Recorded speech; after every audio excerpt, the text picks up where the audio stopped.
Welcome to the Fear and Greed Business Interview. I'm Sean Aylmer.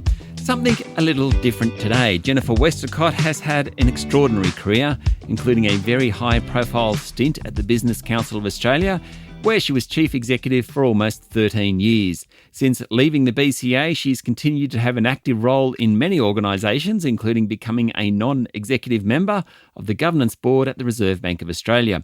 But she's also the chair of Future Generation Global, which brings me to today's interview.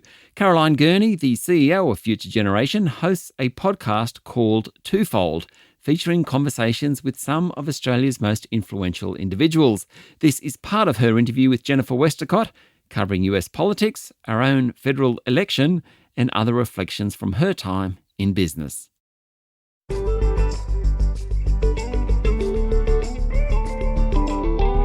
How concerned are you about what's happening in the United States?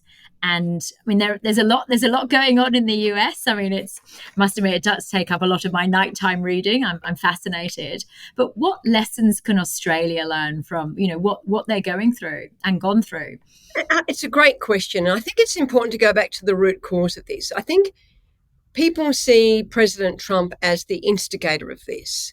I see him as the reflection of it. And what is he the reflection of? He's the reflection of a very, very big groundswell of middle and working people feeling that society does not care about them.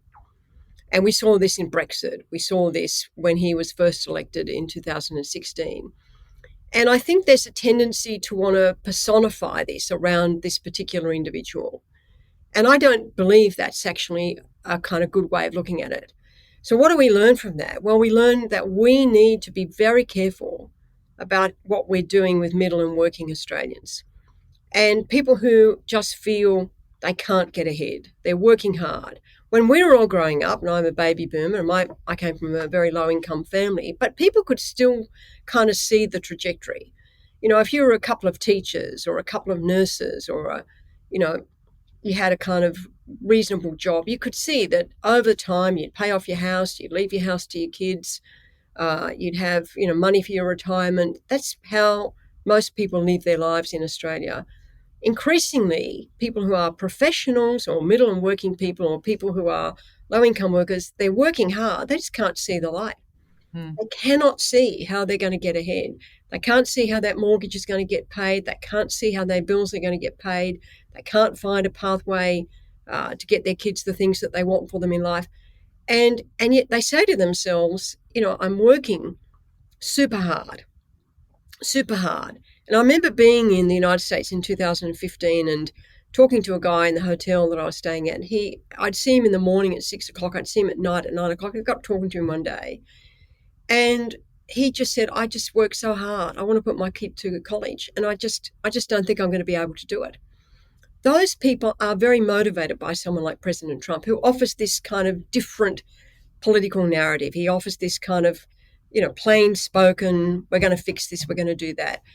In Australia, I don't think we've got the same kind of forces at work because we do have a very, very strong social security system. We do have a very strong fairness kind of register in the country. But we should never take our eye off the fact that there are many people today who wake up in the morning, they're going to work, they're travelling long distances, and they're getting home at night, they're exhausted. Their weekends are just taken up with functioning, not living. And, the conversations we often have are not conversations that are relevant to them. And we've got to get back on track about thinking about, that middle and working people and giving them hope, getting the policy setting right so they do actually have hope, and being more empathetic to the fact that they feel very frustrated and they feel this kind of conversation that happens in the major cities does not speak to them. When I was at the Business Council, I used to go out to the regions a lot. And, you think about people today in Queensland who are just really doing it tough in these floods. What they see is a conversation that's just at complete odds with what they're trying to do in those regional communities. So I think we should use the United States as an opportunity to reflect on what conversations we're having, but most importantly, reflect on what are we doing to enable middle and working Australians to get ahead in this country. So as you said, we have got an election coming, and we see, through our talking to shareholders and obviously working with a lot of not-for-profits, that there are similar stresses here, especially when it comes, as you said, to the cost of living. How do you think the parties should engage with voters? I mean, obviously there's the Canberra bubble where they make a lot of their policies, etc. But I do think a number of politicians really do understand what's going out, across, regional and rural Australia. But, how else can they engage with voters? It's a good point. Look, I've never met anybody in politics that I can think of in my time, particularly at the Business Council, where I interacted with people a lot, who wasn't in politics to do good. I've never met anybody in the political system who wasn't trying to do the right thing by their electorate, by the country. And, I think we forget how hard politicians work. You see them on Saturdays at community events. You see them, at night at community events.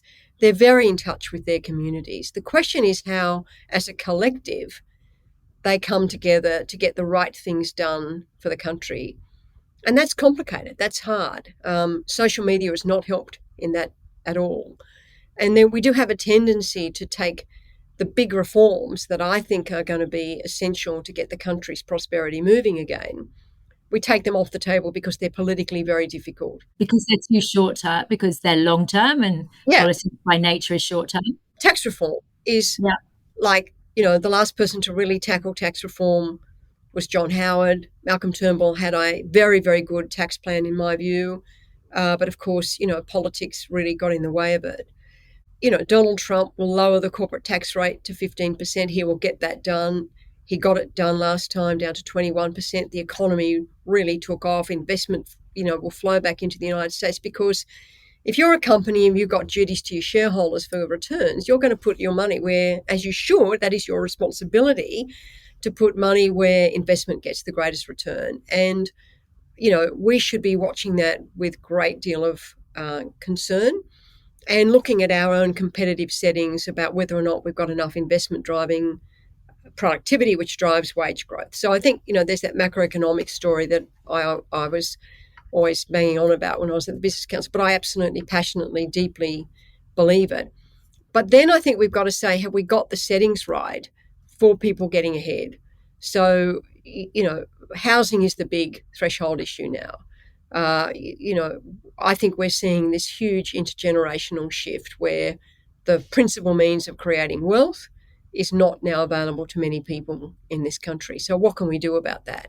Well, lots of people are writing about it. Lots of people are thinking about it. I've got my university doing a big piece of work on it, but it's something to solve. The energy transition is something to solve in a practical, centrist kind of way, where it's kind of we're reducing our emissions, we're decarbonising our economy, but we're being mindful of cost and reliability. So I think we know the playbook, we know the recipe. We've just got to get enough willingness to get on with things. And that brings me to one of the issues I've been writing about recently, which is lack of civility in public debate. Obviously, we've got these huge issues around anti-Semitism and hate speech, but at the same time, we've got a seemingly inability for people to kind of throw ideas up without being shot down or being given a label that immediately kind of dismisses their idea. That's a very dangerous place to get good policy work done. You've got to be able to say, well, what about this and what about that? We used to have green papers and white papers and we get big issues solved that way. We don't do that anymore. And an issue, well, you can see it happening. An issue gets raised, it'll get killed in 24 hours. What I hope, it's naive, I think, to say we want an ambitious election agenda because I don't think that that's going to happen. But what I would really implore people to do is not take things off the table in a way that then haunts them in politics, where they say, you're never going to do that, now you're going to do it. To say, well, let's look at that. Let's have a think about that. And, people will say that's naive, maybe it is, but I think that it is the right thing to do for the country, that we're willing to have some debates about tax reform, about how you make the big changes in education that really skill the population up, about how we fix the housing market. They're long-term problems.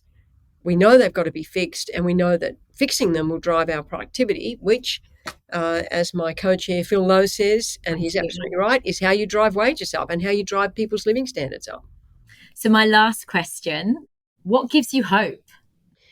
What gives me hope is that the country is still the greatest country in the world, in my view. What gives me hope is that Australian people, their character, their humour, their sense of fairness, which I write about a lot, that sense of fairness is something that really dominates the psyche of Australia in a way that I think is kind of unique in the world. This kind of fair go concept, I think, does actually drive our institutional settings, our cultural settings, and long may it continue. And I just am always filled with hope when I see Australians recover from adversity. You see people in those floods today helping each other out. When I was at the Business Council, we did some stuff around those bushfires where we had this thing called Biz Rebuild, which would help small businesses get back up on their feet. And you're always struck by the resilience of people who'd been through something really terrible, but they were helping their mates out, helping each other out. I don't see the concept of mateship as a masculine thing. I see it as this great sense of loyalty, friendship, and support. And I see that wherever I go in Australia. And, I think that sort of Australian fairness and humour is going to be our greatest strength. And we have got all of the endowments, natural, intellectual, to be the greatest country on the planet, which I think we are. We've just got to seize the moment. That was Jennifer Westacott speaking to Caroline Gurney on the Twofold podcast from Future Generation. This is the Fear and Greed Business Interview. Join us every morning for the full episode of Fear and Greed, business news for people who make their own decisions. I'm Sean Aylmer. Enjoy your day.